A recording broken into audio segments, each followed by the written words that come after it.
Olá, pessoal, tudo bem? Vamos para mais uma aula de Química da terceira série. Sou a professora Núbia e a gente vai dar continuidade ao estudo dos gases, ok? Vamos iniciar com os objetivos da aula de hoje. Então, o primeiro objetivo, nós vamos relembrar os conceitos que a gente viu na aula passada. Vamos entender as transformações isocórica e isotérmica.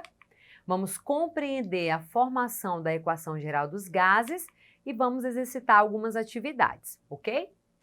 Então vamos lá. Para a gente falar de gás, não vamos esquecer, a gente precisa conhecer as variáveis de estado de um gás para a gente poder estudá-lo, certo? Então a gente sabe que todo gás exerce uma pressão, ocupa um volume a uma determinada temperatura. Então, para a gente falar de gás, a gente precisa da pressão, volume e temperatura, ok? Aos valores conhecidos ou medidos dessa pressão, volume e temperatura, chamamos de estado de um gás. Então, nós temos aqui um exemplo, né? Temos uma substância no estado gasoso.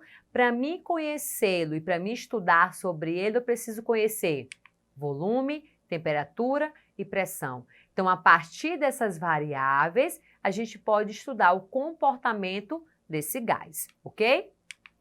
Na aula passada, a gente trabalhou a transformação isobárica, ok? O que significa iso? De igual, bárica, de pressão. Então, aqui nós temos que a pressão vai ficar constante. Então, na transformação isobárica, nós temos a pressão constante. Quais são as variáveis que vão mudar? Volume e temperatura.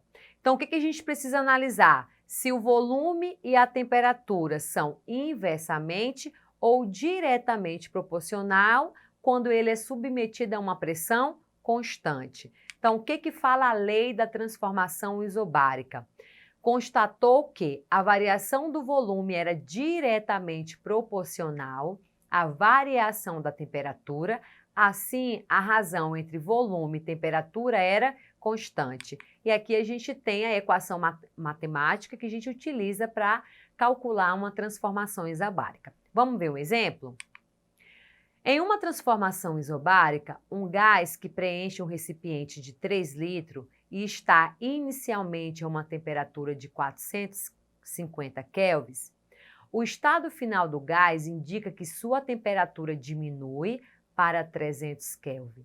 Qual o volume do gás ao término da transformação? Então, a gente vai, em primeiro lugar, retirar os dados desse gás, ok? Ele não fala qual é a substância, mas diz quais são as condições que ele se encontra, o estado dele. Então, nós temos aqui que o volume é 3 litros, a temperatura 1 é 450 kelvins, a temperatura 2 é 300 Kelvin, e o volume 2, que é ou o volume final, como você achar melhor para dizer, é o que nós precisamos calcular, ok? Então, qual é a equação matemática que a gente utiliza para a gente calcular uma transformação isobárica? Volume 1 dividido pela temperatura 1 igual ao volume 2 dividido pela temperatura 2. Agora a gente tem os dados do problema, sabemos qual é a equação matemática utilizar, vamos substituir os dados nessa equação, ok? Então nós temos 3 litros dividido para 450 kelvins igual volume 2, que a gente não tem, é o que o problema pediu para a gente calcular, dividido por 300 Kelvin, ok? Fazendo meio pelos extremos, nós temos volume é igual 3 vezes 300, como está aqui na parte de cima, e 450, que estava multiplicando V2, passa dividindo, ok? E aí nós temos que 3 vezes 300 vai dar 900, dividido para 450, então o volume vai ser igual a 2 litros, ok? Então, quando a gente tem um problema sobre as transformações, ou qualquer outro tipo de problema, primeiro você retira os dados do problema e identifica o que o problema está pedindo para você calcular, ok? Então, vamos lá. A outra transformação é a isocórica, ou isométrica, ou isovolumétrica. Então, essa transformação, ela pode vir com esses 3 nomes. E aí, você precisa estar atento para isso, ok? O que acontece nessa transformação? O volume é constante. Se o volume é constante, então a gente vai ter a variação da pressão e temperatura. Vamos ver o que acontece com essas duas variáveis, a volume constante? Então, o que a gente observa aqui na panela de pressão, ok? Quando a gente aumenta a temperatura, a gente vai ter o aumento da pressão. Quando a gente diminui a temperatura, a gente vai ter a diminuição da pressão. Então, o que a gente pode afirmar? Que a pressão é diretamente proporcional à variação da temperatura, ok? E aqui nós temos aqui, né, quando a gente aumenta a temperatura, nós aumentamos a pressão desse gás, ok? Qual é a lei da transformação isocórica?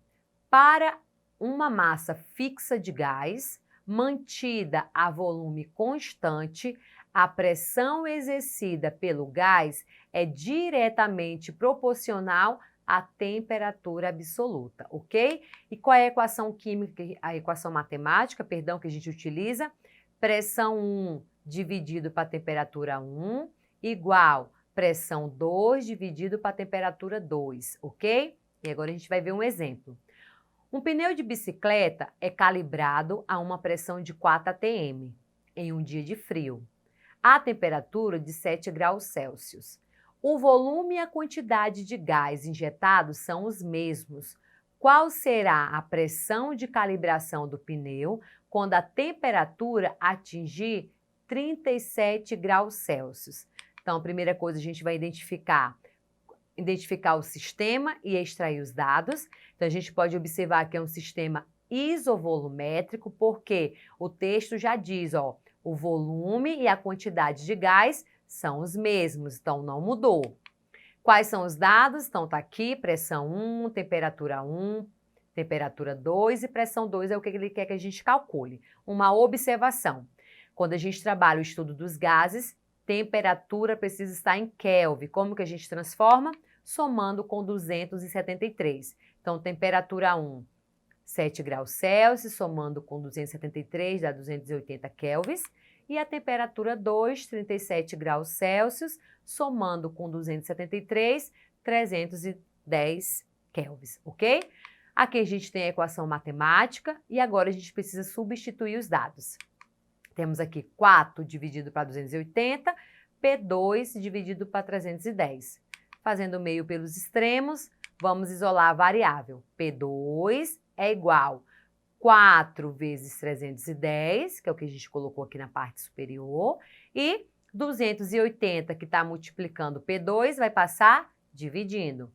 Fazendo a multiplicação, 1.240 dividido para 280. Então, a pressão 2 vai ser 4,4 atm, ok?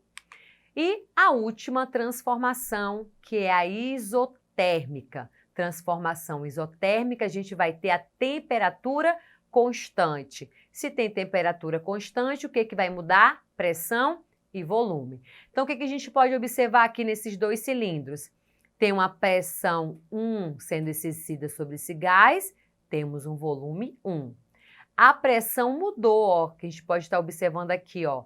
Pressão aumentou. Então, a gente tem uma pressão 2. Se eu mudei a pressão, eu tenho uma mudança também no volume, ok? E qual é a lei dessa transformação?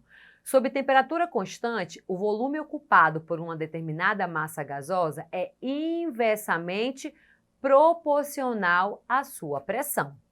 Então, a gente vai estar observando isso aqui agora, ó.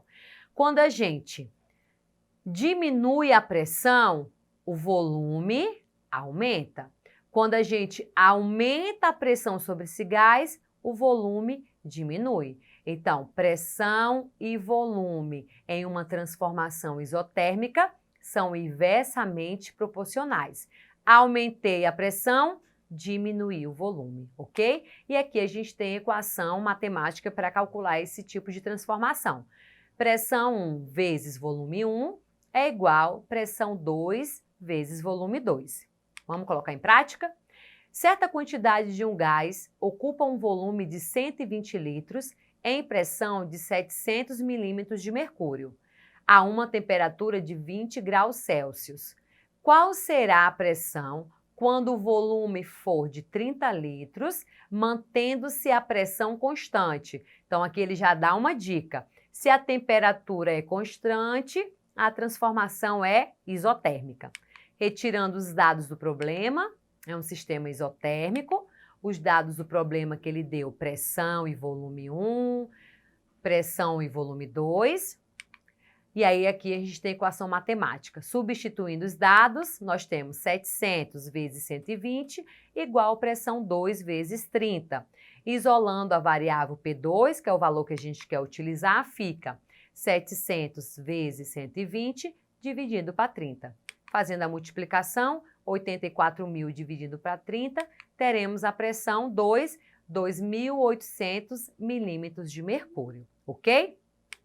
E agora, para a gente chegar na equação geral dos gases, a gente vai precisar unir as três variáveis de estados presentes na transformação isotérmica, na transformação isobárica e na transformação isocórica. Então, a união, a soma dessas três transformações é possível se a gente ter a equação geral dos gases, que será P1 vezes V1 dividido pela temperatura 1 igual P2 vezes V2 dividido pela temperatura 2, ok? Então, equação geral dos gases.